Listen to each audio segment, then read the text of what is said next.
Olá a todos, tudo bem? Vamos hoje iniciar os estudos de fonética e fonologia, os conceitos principais da disciplina. Vamos tratar um pouquinho, iniciar esses estudos hoje. Fonética e fonologia da Libras. Vamos começar? Então,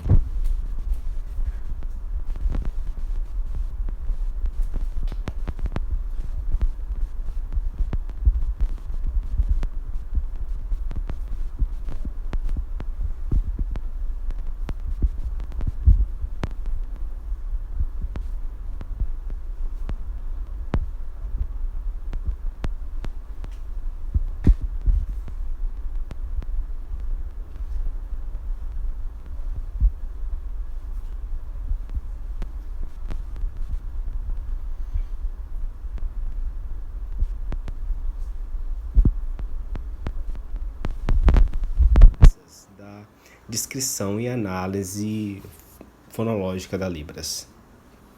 Quarto ponto seriam os processos fonológicos básicos, as regras fonológicas da criação de sinais. E o quinto ponto são as atividades de prática como um componente curricular.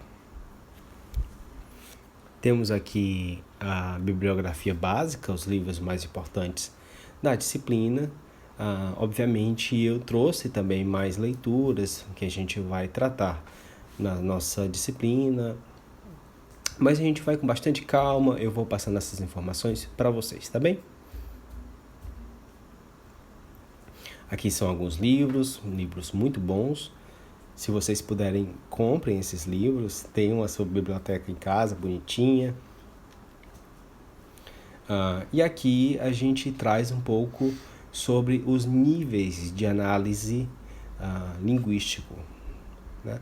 A gente tem a fonética e a fonologia, tem também a morfologia, a sintaxe, a semântica e também a pragmática. Então, cada um desses níveis de análise são compreendidos pela linguística, mas eles se preocupam, eles investigam coisas diferentes. Então, o que cada um deles estuda? Então, primeiro, a fonética, ela foca sua preocupação em como as palavras e os sinais são produzidos pelo corpo humano. A gente sempre vai pensar no corpo humano, nas restrições do corpo, o que o corpo consegue produzir, os sinais que o corpo consegue produzir e as palavras. A fonologia, por sua vez, ela vem estudar um pouco sobre as unidades mínimas que, ao mudar essas unidades, pode mudar o significado. A fonologia, principalmente, vai falar sobre a relação de que a mínima mudança que acontecer pode ocasionar uma mudança de uma nova palavra. Por exemplo, se a gente fala em faca em português, esse é o sinal de faca. Se a gente mudar uma letra de F para V, a gente vai falar vaca. Vaca é uma nova palavra. A gente fez uma mudança de um fonema. E aí passou de faca para vaca. Surgiu uma nova palavra. Na língua de sinais isso acontece de maneira semelhante. Por exemplo, o sinal de trabalhar tem o mesmo movimento. Aqui a configuração de mão também em L, as duas mãos em L, e fazem esse movimento. Mas se a gente altera a direção do movimento, o plano em que esse movimento é realizado, se em vez de fazer no plano chão, eu fizer no plano parede, eu estou sinalizando televisão. Então, eu mudei apenas uma coisa, a minha orientação de mão, e o significado já é diferente. Então, a fonologia vem estudar o que causa essa mudança nos significados, quais as unidades mínimas que causam essa mudança.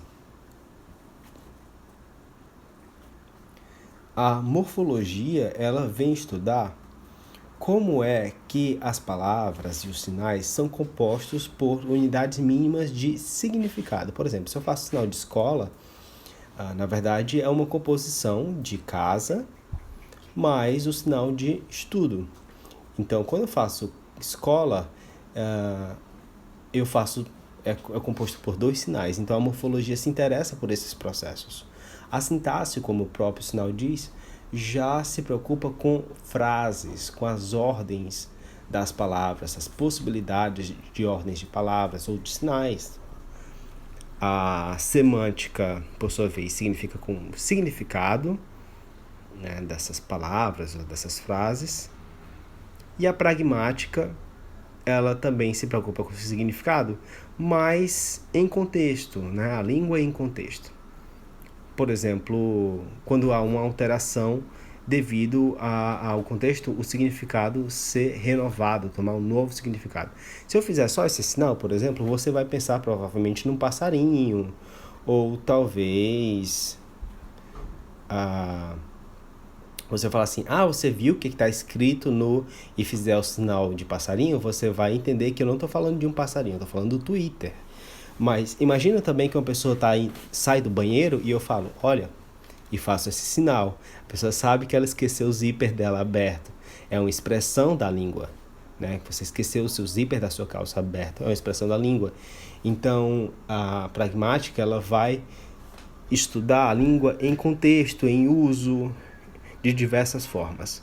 Essa aqui é uma representação de níveis de uma maneira visual, né, do que é mais geral para o mais específico, né? Aqui em cima a gente tem os níveis mais abrangentes e depois a gente vai descendo para níveis cada vez mais específicos, né? Do nível de significado até chegar de cada som, cada unidade mínima de som. E para que a gente precisa estudar fonética e fonologia? Vejam só. A primeira coisa é que dá a capacidade de você, como futuro professor, entender melhor como é que funciona a aquisição de segunda língua. Então, se você não souber como é que a fonética e fonologia funciona, você não consegue identificar quais parâmetros que sejam alterados podem causar diferença no significado. Por exemplo, é muito comum ouvintes confundirem essa configuração de D com essa outra configuração de OK. E aí é importante que o professor saiba identificar, tenha uma consciência fonológica de saber quando é que faz diferença ou quando não faz diferença. Quando é que causa problema ou não. Por exemplo, o sinal de problema pode ser esse sinal e outra pessoa pode sinalizar de uma forma um pouco diferente. Vejam só, a configuração de mão um pouco diferente, mas continua sendo o mesmo sinal. Então, o professor precisa conhecer quando é que essa configuração de mão vai causar uma diferença, né, de significado, quando ela é possível, é permitida dentro da língua, ou quando ela não é, né, quando se trata de uma variação ou quando não é uma variação, se torna um erro, digamos assim, uma divergência da língua. Então, por exemplo, se eu falar que o nome dele é Bruno, eu não posso utilizar a letra B com o meu polegar estendido. Obrigatoriamente, eu preciso utilizar a letra B com o meu polegar retraído. Ou então, quando pergunta assim, onde é que você mora? Moro aqui em casa. Essa é a minha casa. Quando eu faço o sinal de casa, não importa se eu estou com o polegar contraído ou estendido. O sinal não vai ser alterado por conta disso. Então, em que contextos a gente tem alteração nos sinais? Então, a gente precisa ter a capacidade de reconhecer, saber muito bem quando é que essas alterações de produção vão acarretar mudança no significado dos sinais. Outra coisa também é para identificar o processo de aquisição de língua de sinais em crianças. Então, qual o parâmetro que ela aprende primeiro, quais são os tipos de movimento que ela aprende primeiro, quais as configurações que são aprendidas primeiro. Por exemplo, essa é uma configuração simples, não marcada. Essa também não é marcada. Essa também não. São configurações mais simples. Vejam, mas a configuração de F ela é mais complexa, a de H é mais complexa. Então, existe um processo em que as crianças vão adquirindo essas configurações de mão. Elas vão das mais simples, menos marcadas para configurações mais complexas. Por exemplo, primeiro aprende aberto, fechado, a configuração de apontamento é mediana e configurações como a letra P são bastante complexas. Então, existe uma gradação que também é a fonética, a fonologia. Se você conhecer bem, você consegue predizer como é que a criança vai adquirir a língua de sinais. Outra coisa também é o reconhecimento de dialetos, né? De variações dialetais. Quando você identifica alterações nos sinais de acordo com a região, de acordo com um dialeto específico. Por exemplo, o sinal de WhatsApp, ele é utilizado em alguns estados assim, em outros estados assim, vai fazer um pouquinho a alteração de configuração de mão, da mão não dominante, mas são variações possíveis. Outra coisa também é conhecer a mudança que os sinais sofrem no decorrer do tempo. Por exemplo, o sinal de e-mail, há muito tempo atrás, era assim, um E e um M, e-mail. No decorrer do tempo, o sinal foi se modificando e hoje em dia a gente não utiliza mais assim o sinal, utiliza assim, e-mail. Antes era assim, agora é assim. Então existe uma alteração fonológica devido ao tempo. Outra coisa também é para os profissionais, tradutores e intérpretes que vão atuar na área, é importante conhecer, obviamente, e também a elaboração de um sistema de escrita. Se você vai fazer um sistema de escrita de qualquer língua, você precisa conhecer muito bem a fonética e a fonologia daquela língua. Como eu havia falado antes, né, sobre a fonética, esse termo vem do grego, da palavra fone, que significa som ou voz, e ela vai se preocupar principalmente como é que o corpo humano produz os sinais ou as palavras. E também como nós conseguimos receber esses inputs linguísticos. Por exemplo, se alguém fala com você, obviamente você vai receber através do ouvido, né, do aparelho auditivo.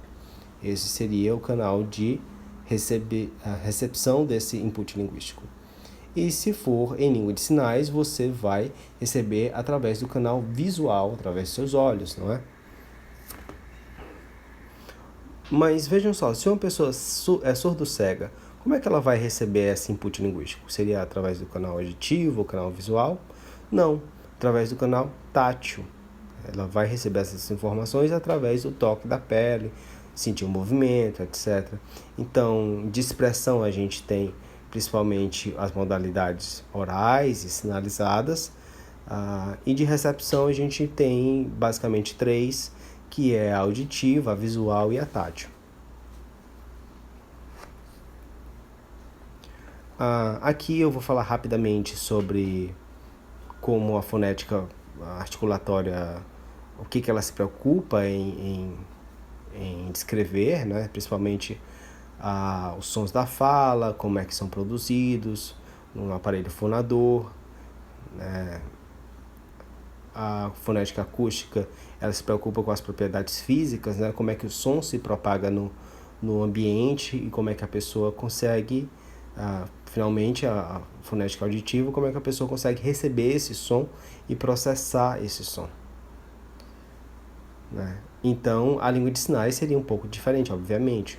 A parte do corpo mais similarmente, né? Claro que não seria o aparelho fonador, não seria a boca, a língua, seria as mãos principalmente, mas na fonética acústica a gente ia se preocupar como é que a luz, né, faz com que os sinais cheguem aos olhos dos nossos receptores, e também a fonética auditiva seria, na verdade, ótica, né, visual. Vejam só que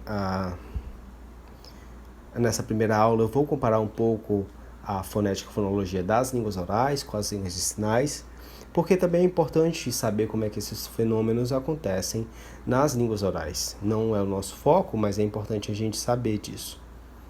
Vejam só, aqui é como se fosse um rosto que foi partido pelo meio, E se uma pessoa vai falar, por exemplo, as vogais são produzidas em diferentes locais da boca, né? A língua, ela toca, ela se movimenta, ela ocupa lugares diferentes da boca. Vejam que o I é muito externo, o U é mais interno. Essa tabela aqui é uma tabela da Associação Internacional de Fonética. Ela é chamada de IPA, o Alfabeto Fonético Internacional, e ele faz com que seja possível a gente escrever o som das palavras, né, de acordo com a produção das palavras. Então, a gente tem símbolos fonéticos e eles são descritos através desses símbolos que vocês estão vendo. Aqui na área de língua de sinais, a fonética vai se preocupar com outras questões, não é com a língua, e sim com o braço, né? Principalmente braço, mãos, os articuladores principais. Como é que os tendões, por exemplo, influenciam na produção da língua de sinais? Quais são as restrições do corpo humano em relação à produção de movimento? Por exemplo, se o meu tendão pode puxar o meu dedo nessa direção, mas não nessa direção. Não é possível. Então, o corpo humano, nosso corpo, ele tem restrições, ele tem limitações. E isso, obviamente, influencia a língua de sinais, a fonética da língua de sinais. Ela se interessa de saber quais são, digamos assim, as regras do corpo humano, como é que isso se relaciona com a língua também. E isso a fonética tem bastante interesse de discutir. Se não tem um valor linguístico, então a fonética não se interessa. Por exemplo, nosso pé não tem valor linguístico na língua de sinais. O pé ser de um jeito ou de outro não influencia o jeito que eu falo minha língua de sinais, né? Os articuladores são principalmente acima da cintura, rosto, mãos, braços, mas o pé ele não tem uma influência fonética, fonológica na língua de sinais. Ele simplesmente não influencia a língua de sinais.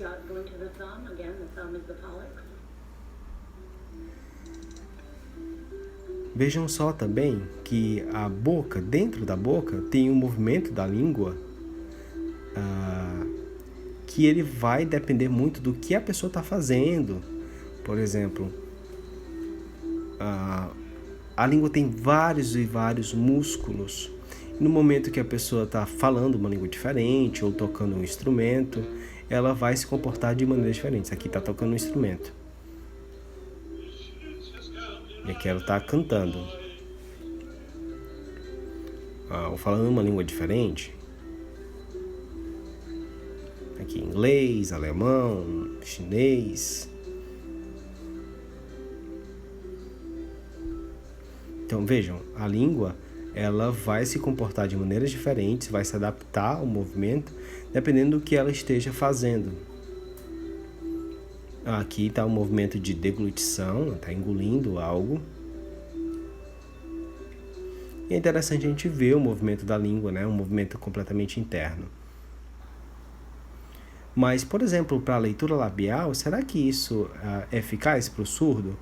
Porque a maioria dos movimentos eles são internos, eles são invisíveis. Não é possível ver. A gente não vê o que está acontecendo dentro da boca da pessoa. Então, isso não fica claro. É como se 70% fosse invisível, acontece dentro da boca, e somente 30% fosse visível. Isso faz com que seja bastante difícil fazer a leitura labial, por isso que a língua de sinais é tão importante. A língua de sinais propicia que o sujeito surdo veja a comunicação, receba a comunicação de forma clara e confortável.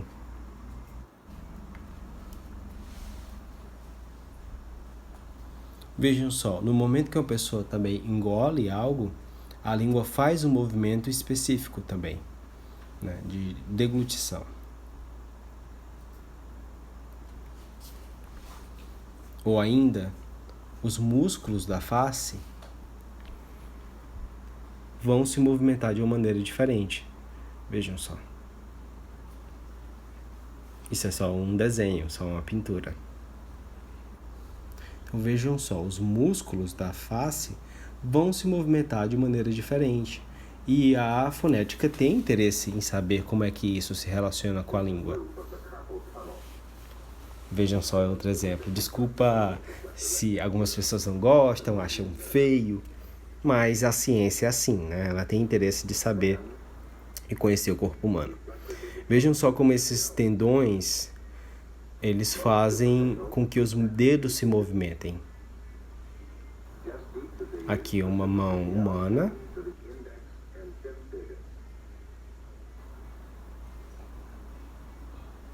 Vejam só. No braço da gente, a gente tem tendões, essa partezinha branca. Né? Todo mundo tem tendões nos braços. Então, quando você pressiona esses tendões, os seus dedos vão se mover. Vejam aí com o seu braço. Se você pressionar determinadas partes, a sua mão acaba se movimentando sozinha. Os seus dedos acabam se movimentando sozinho. Se você pressionar esses tendões.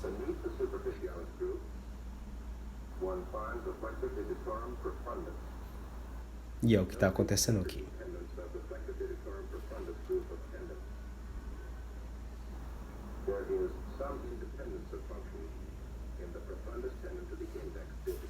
Tá bem? Continuando. Então, a fonética, ela tem interesse de saber o que é possível produzir com o nosso corpo, né? Dentre as produções tanto da língua de sinais na mão e também no rosto. Por exemplo, vejam essa configuração de mão, é impossível a gente realizar. Será que isso poderia se tornar um sinal? Não, a língua de sinais não aceitaria um sinal tão complexo, uma configuração de mão tão complexa. Ou vejam uma restrição, por exemplo. Se a gente fizer essa configuração de mão, a gente consegue separar os dedos, mas o dedo anelar não consegue se separar. Se você fizer assim, juntar a base dos seus dedos médios, você não consegue separar. Então, é uma limitação do corpo humano, né? As pessoas não vão conseguir separar esse dedo anelar com essa configuração de mão. Não adianta eu querer inventar um sinal que o corpo humano não aceita a realização desse sinal. Vejam aqui outros exemplos. Será que essas configurações de mão seriam aceitas na língua de sinais? Vocês conseguem fazer igual? É provável que não. Então, as línguas de sinais não aceitariam configurações de mão desse tipo. Porque é impossível, não é natural a realização dessas configurações de mão. Então, a fonética não tem interesse nelas. Né? Ela somente vai se interessar pelas configurações de mão que o corpo produz de uma maneira com um certo conforto. Né? Então, para resumir um pouco, aqui tem um quadro comparando um pouco fonética e fonologia. Né? A fonética vem tratar da fala, do corpo humano, ela vem tratar dos fones, né? O que é uma pessoa, um ser humano, né? O corpo humano é capaz de produzir.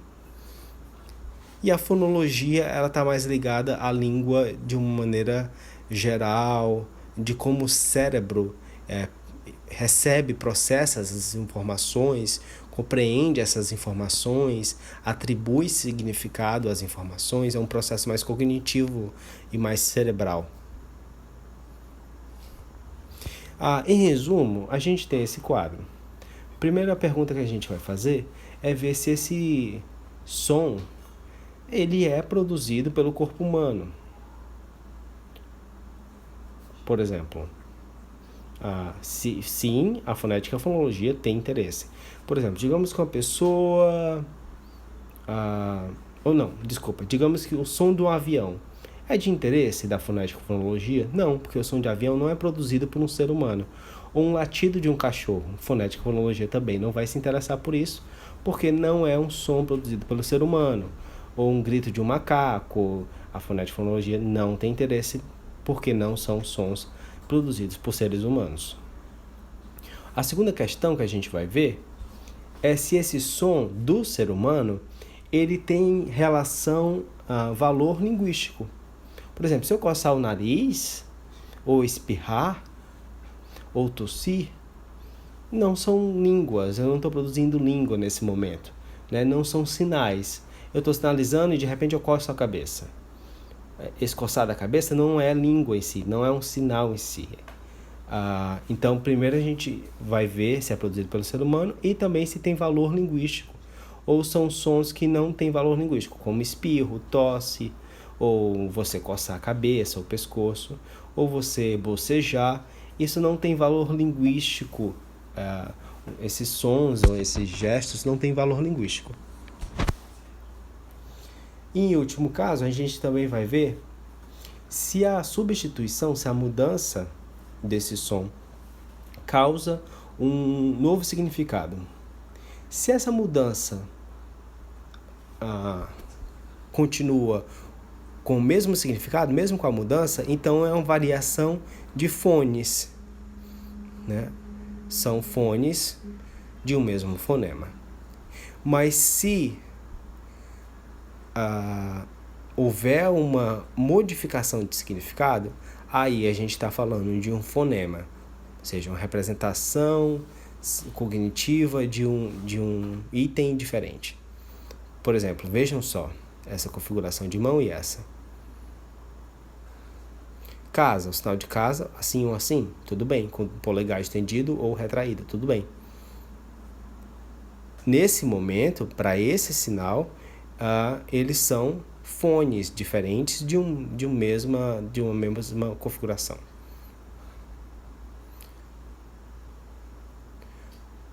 Mas vejam, por exemplo, quando é que ele passa a ser um fonema diferente. O polegar aqui, em alguns casos, pode ser distintivo ou não. Por exemplo, tem gente que sinaliza a Alemanha assim e tem gente que sinaliza a Alemanha assim, com o polegar estendido ou contraído. Mas o sinal de Alemanha é aceito das duas formas. Mas, por exemplo, se eu for falar das letras, uma é a letra L e a outra é a letra G. A gente não pode confundir. Então, em alguns momentos, o polegar vai ter uma maior liberdade, em outros momentos, o polegar vai ser mais restrito, né? Então, se a gente muda a configuração de mão, a gente vai mudar o sinal sim. Tá bem? É isso, pessoal. A aula. Vejam só esse desafio aqui. Você consegue fazer igual? Consegue copiar? Consegue fazer igual?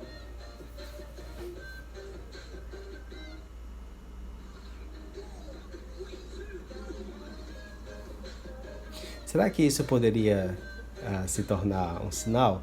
Na verdade, ele não é muito confortável. É provável que ele não se estabelecesse com um sinal, porque o nosso corpo não aceita muito bem esse movimento dos dedos. E aí é um desafio para você. Será que você consegue fazer? É isso por hoje. Um abraço. Até mais.